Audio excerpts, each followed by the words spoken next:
बहुत सारे ऐसे क्राइम के केसेस होते हैं जिसमें कातिल जो मुजरिम रहता है वह पुलिस के सामने रहता है या पुलिस उसको पकड़ भी लेती है, लेकिन फिर भी पुलिस को अंत तक यह विश्वास नहीं होता है कि यह शख्स जो है वारदात को अंजाम दिया है। आज की कहानी भी एक ऐसी कहानी है जिसमें कातिल जो है पुलिस के पहले ही रडार पर आता है, लेकिन उस पर शक करने का कोई मतलब नहीं था पुलिस का। और जब उसको पुलिस गिरफ़्तार भी करती है, गिरफ़्तार करने के बाद भी पुलिस जो यह मानकर चलती है कि वह कातिल नहीं है, लेकिन अंत में वही कातिल निकलता है।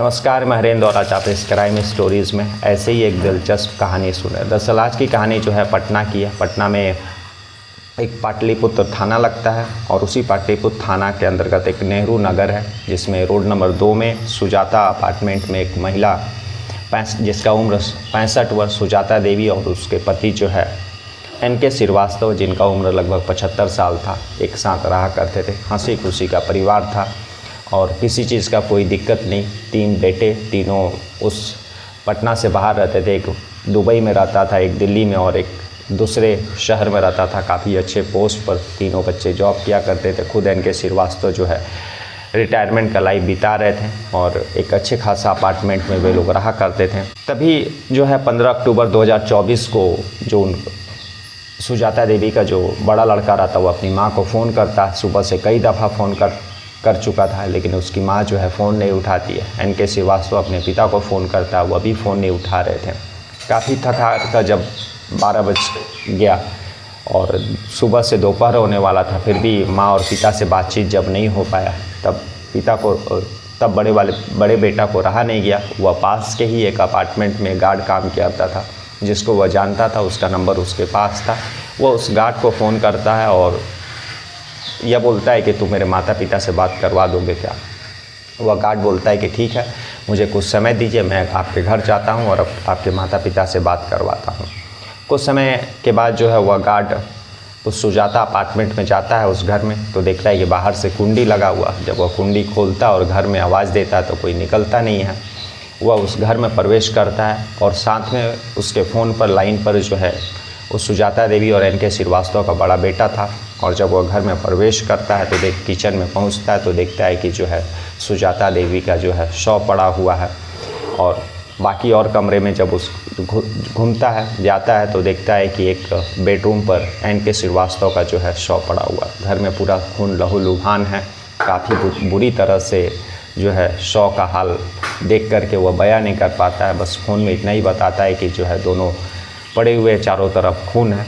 तुरंत जो है पुलिस को इन्फॉर्म किया जाता है और उसके चीखने चिल्लाने की आवाज़ से जो आस पड़ोस के लोग उस सुजाता अपार्टमेंट में जुट जाते। उन तीनों बेटों को भी अपने माँ और पिता के कत्ल का बारे में पता चल जाता है। वे लोग भी पटना पहुँचते हैं। पुलिस पहुँचती है, तब तफ्तीश शुरू करती है। आस पड़ोस के लोगों से पूछताछ, कहीं से भी कोई जानकारी नहीं। अच्छा खासा हंसता खेलता परिवार और खुद दोनों बुजुर्ग दंपति थे, अपना जीवन बिता रहे थे। तीनों बच्चे बाहर रहा करते थे और कहीं से भी पुलिस को कोई क्लू नहीं। आसपास का जो है CCTV भी फुटेज सारा पुलिस अपने कस्टडी में लेती है और उसका तफ्तीश शुरू करती है। तब तक बेटे भी अगले दिन पहुंच जाते। बेटों से पूछताछ कि कहीं कोई पैसे का लेन देन या कोई दुश्मनी, लेकिन बेटे किसी भी तरह का दुश्मनी या किसी शख्स से पैसे का लेन देन की बात से इनकार करते हैं।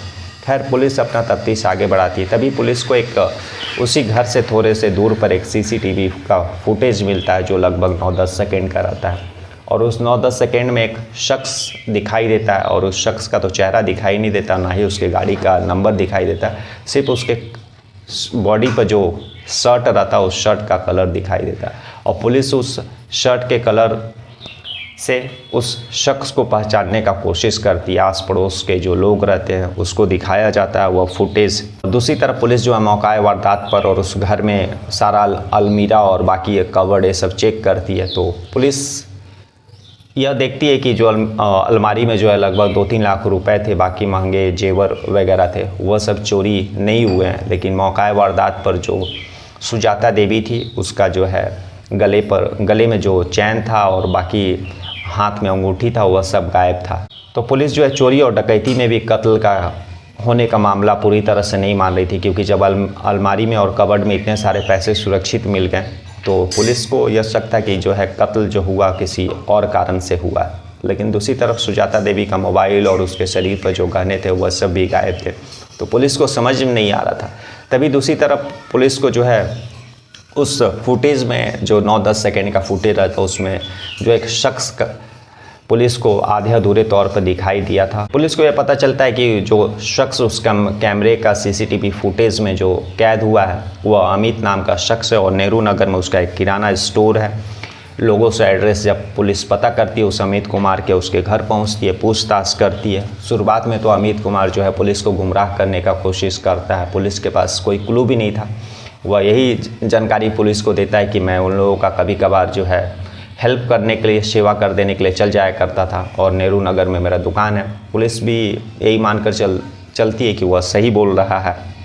बाकी और सारे सस्पेक्ट बाकी और जो एविडेंस है उन सारे चीज़ों पर जो है पुलिस काम करती है। बाकायदा यह मामला उस पटना में ज़िला में इतना फैल जाता है कि पुलिस जो है कई टीमें इसके लिए बना देती है और हर टीम अलग अलग एंगल पर काम करती है। तभी बाकी सारे एविडेंस और सस्पेक्ट जब पुलिस को पूछताछ करती है और भी जो बाकी सस्पेक्ट रहते हैं तो कहीं से भी कोई क्लू नहीं मिलता है। पुलिस दोबारा जो है उसी एंगल पर पहुंचती है और एक बार फिर से अमित कुमार जो उस सीसीटीवी फुटेज में दिखाई देता है उसे एक बार फिर से कड़ाई से पूछताछ करने का डिसीजन लेती है। पुलिस उसको थाने लेकर के आती है और फिर कड़ाई से पूछताछ करती है।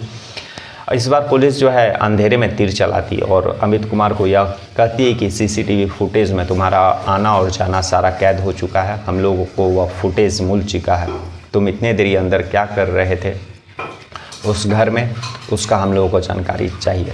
जब पुलिस अमित कुमार के पास यह सारा बात रखती है तो अमित कुमार सोचता है कि सही में वह उस घर में काफ़ी देरी था और उसका जो है सारा जुर्म जो है अब खुल जाएगा। वह टूट जाता है और पुलिस को कहानी सुनाता है। दरअसल वह बताता है कि 15 अक्टूबर 2024 को भी उस सुजाता देवी ने सुबह में लगभग 9-10 बजे उसको कॉल किया था, कुछ काम था। जब वो घर पहुंचता है फिर वे लोग बातें करना शुरू करते हैं और वह अमित उसके सुजाता देवी के घर में अक्सर आया करता था और जो है सुजाता देवी और अमित कुमार इन दोनों का जो है शारीरिक रिलेशन था। दरअसल सुजाता देवी लगभग 62-65 साल की महिला थी और उनका जो पति 72-75 साल के बुजुर्ग थे। वे ज़्यादातर बेड पर ही रहते थे, ठीक से चल फिर नहीं पाते थे। लेकिन अमित जो है उसका किराना स्टोर था, उस किराने स्टोर पर आने जाने के दौरान जो है सुजाता देवी जो है अमित के करीब हो जाती है और जो है उसको पैसे का भी हेल्प करने लगी और उस हेल्प के बदले जो है उसे सेक्सुअल फेवर लेने लगी और उसी सेक्सुअल फेवर को पूरा करने के लिए अमित जो है अक्सर उस सुजाता देवी के अपार्टमेंट में घर में जाया करता था और यह सारी बातें जो है एन.के. श्रीवास्तव को पता नहीं थी। लेकिन उस जो है 15 अक्टूबर का दिन जो है एन.के. श्रीवास्तव जो है इन दोनों को आपत्तिजनक स्थिति में देख लेते हैं। तभी वह हल्ला गुल्ला करने लगते हैं। अमित डर जाता है, वह तुरंत उस एन.के. श्रीवास्तव को ऊपर वार कर देता है और उनका उसी घर में कत्ल कर देता है और बाकायदा एन.के. श्रीवास्तव का कत्ल करने में उनकी जो पत्नी सुजाता देवी रहती है वह भी मदद करती है और उसको चाकू से उसके सीने पे कई दफ़ा वार भी करती है। उसके बाद सुजाता देवी उस चाकू को धोने के लिए किचन में जाती है।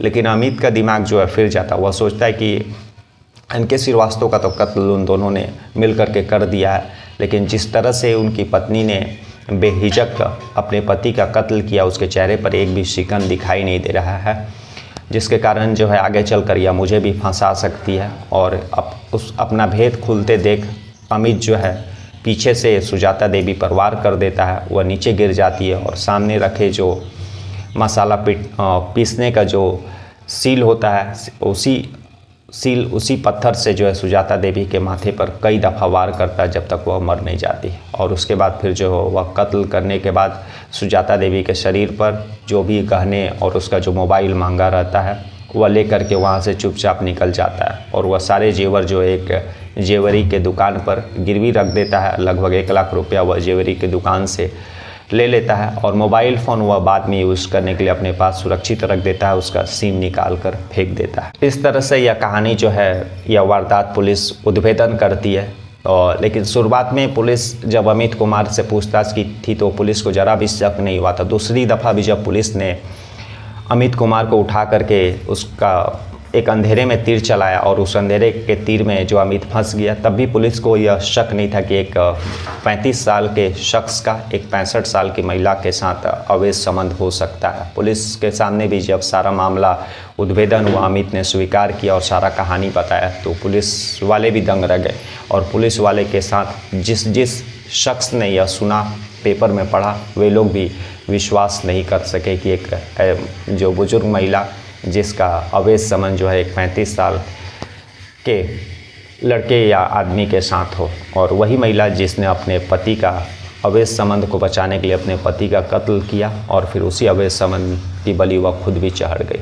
तो आज की कहानी यही थी, जिससे हमें सीख मिलता है कि अवैध संबंध जो है कभी सक्सेस नहीं होता, अंत में वह क्राइम को जन्म देता है। और उस क्राइम में जो है उस अवैध संबंध में लिपटे जितने भी लोग रहते हैं, सबके हाथ लाल होते हैं। कल हम लोग फिर ऐसी किसी कहानी के साथ मिलेंगे, तब तक के लिए नमस्कार, जय हिंद, जय भारत।